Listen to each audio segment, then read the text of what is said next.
You probably heard this before. Renting is like paying someone else's mortgage. On the flip side, buying can feel like getting into a financial trap.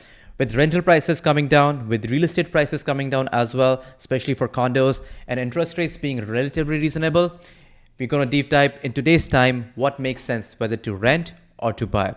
So if you get any value out of this content, please hit the like button. Also, please do subscribe to the channel. And if you got any questions about real estate, you can book a call with us by clicking on the first link mentioned in the description below. So first I'm going to do a rent versus buy analysis by running the numbers and see what the numbers are suggesting. On the left side, you can see it's on the rent side, and I'm assuming you can find a one-bedroom condo in today's time in downtown Toronto for $2,200, and the year-over-year rent increase is I'm taking as to be 2.1%. That's what it is in Ontario. And on the right side of the screen, you can see the purchase price for a one-bedroom condo. I've taken it to be $500,000. That's what you can realistically get in today's time in downtown Toronto. Down payment, I've assuming it to be 20%. Hot take, in my opinion, that's my personal opinion, that you should, if possible, you should be putting down 20% down. Otherwise, your monthly carrying cost is going to be way high, and we don't want to be house poor. That's 2 cents over here. Then mortgage amount we're looking at is $400K. Interest rate we're looking at is 4%. That's what we can get in today's time. It's pretty realistic again. Amortization period is 25 years. That's the length of the mortgage. And then the maintenance fees and property taxes, I've combined them together. That's going to be $650. And the year-over-year increase in maintenance fee is going to be 2.5%. 2.5%. That's going to be in sync with the inflation, and give or take. And the year-over-year appreciation of the property, I've taken it as to be 2.1%. This is pretty conservative number. Reason being because over the last 40 years in downtown Toronto for condos, they have appreciated about, at an average, about, like, let's say 5 to 7%. Some years it's been more than that, some years in less than that. So it averages out to be about 5 to 7%. But in the last 5 years, we've not seen much of appreciation. So that's why I've taken a super conservative number of 2.1% for now. Okay. So let's see what's your monthly carrying cost is going to be. So if you're someone who's renting, your monthly carrying cost or your monthly rent is going to be $2,200 plus utilities plus insurance. I've not taken it into consideration the utilities as well as insurance, because that's going to be remain same for renting and as well as buying. Okay, so your monthly rent is going to be $2,200 plus utilities if you're renting, but if you're buying, your monthly carrying cost is going to be $2,761. So there's a gap. There's a pretty high gap between renting and buying. So $2,761 is the monthly carrying cost. But on top of this, this is just not the only cost. Before buying, there's an upfront cost involved. So I'm going to run those numbers with you just to give you a perspective. So here on the screen, you can see if you're renting, your upfront cost is going to be first and last month rent. And if you're buying, your upfront cost is going to be down payment, that is $100K, plus land transfer tax. That's going to be approximately $44.75. This land transfer tax is part of the closing cost, and for the closing cost is going to be lawyer fees and appraisal fee. That's going to be another $2,000. So the upfront cost, if you are someone who's buying a condo worth $500,000, approximately we're looking at is $106,000, give or take, as to be upfront cost. But let's see what happens after 5 years. So after 5 years, your monthly rent is going up to $24.41, and the total rent paid over the 5 years is going to be $137,000. So this money, you're not getting this back. So let's see what happens on the buy side of things. So your monthly carrying cost is going to go up to $28.47, and the total amount paid up till now over the 5 years is going to be $167,000. But there's a caveat to this number, and I'm going to break down this number for you. Let me explain that how. So the monthly carrying cost is going to be $28.47 if you're buying. Your total amount paid over the 5 years, as I just mentioned, is $167,000. And if I break down this number, over the 5 years, you've paid an interest for the amount of $75,000.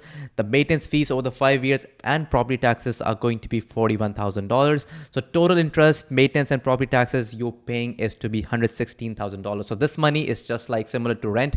This money is not coming back.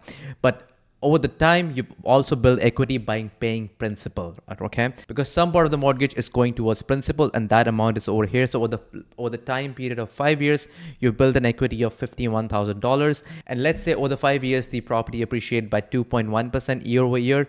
we're looking at to be $54,000. I agree, in the last 5 years we've not seen appreciation, but I don't think so that's going to be the similar trend for the next 5 years. I think we're going to see some appreciation. The question is when. But the combination of these two, that is equity and as well as appreciation, if you're buying, is going to put you in a better position. But this is happening over the long run, that is at least 5 years or more. If you're someone who's looking to buy and get out of the market within 5 years, I would recommend it's better to rent, because first of all, renting is cheaper, renting is flexible, and getting in and getting out of the real estate market is expensive. So if you're buying, I would at least hold it for 5 years or more in today's times. So let's see what happens after 10 years if you rent or buy. So if you rent for 10 years, your monthly rent is going to be $26.52, and your total rent paid over the timeline of 10 years is going to be just shy of $300,000. So this money, you're not getting this money back.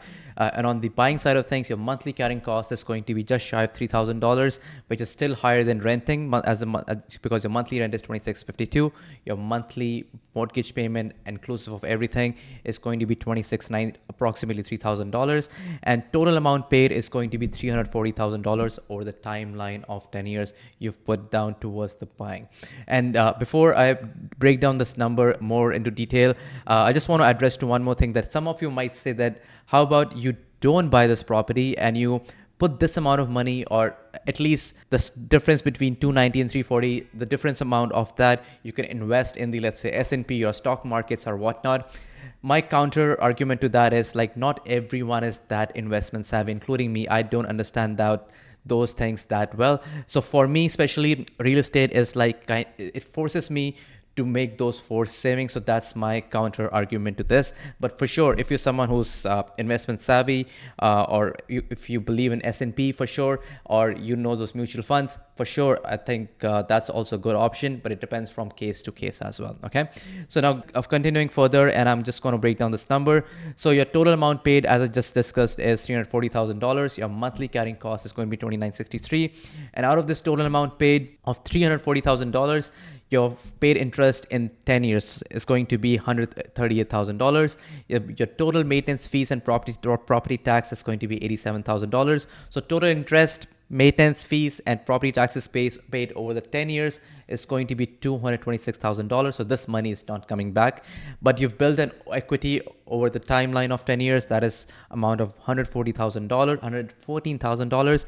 And if we get an appreciation of, let's say, 2.1% year over year, is going to be $115,000. So the combination of equity and appreciation is going to put you in a much better spot financially. So I'm going to show you now what happens in 20 years, 25 years, because that's the game changer. So I'm going to show that now. So here on the screen or Google Sheet, you can see that by the year 20th, your rent is going to be $32.65. That's also because of inflation. And if your rent increases by 2.1% year over year, so by the 20th year, your rent is going to be $32.65.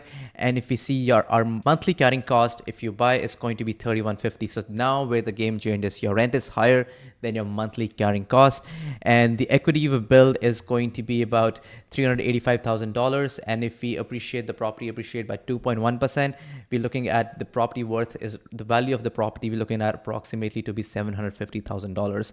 Now let's see what happens after 25 years or during the year of 25th year.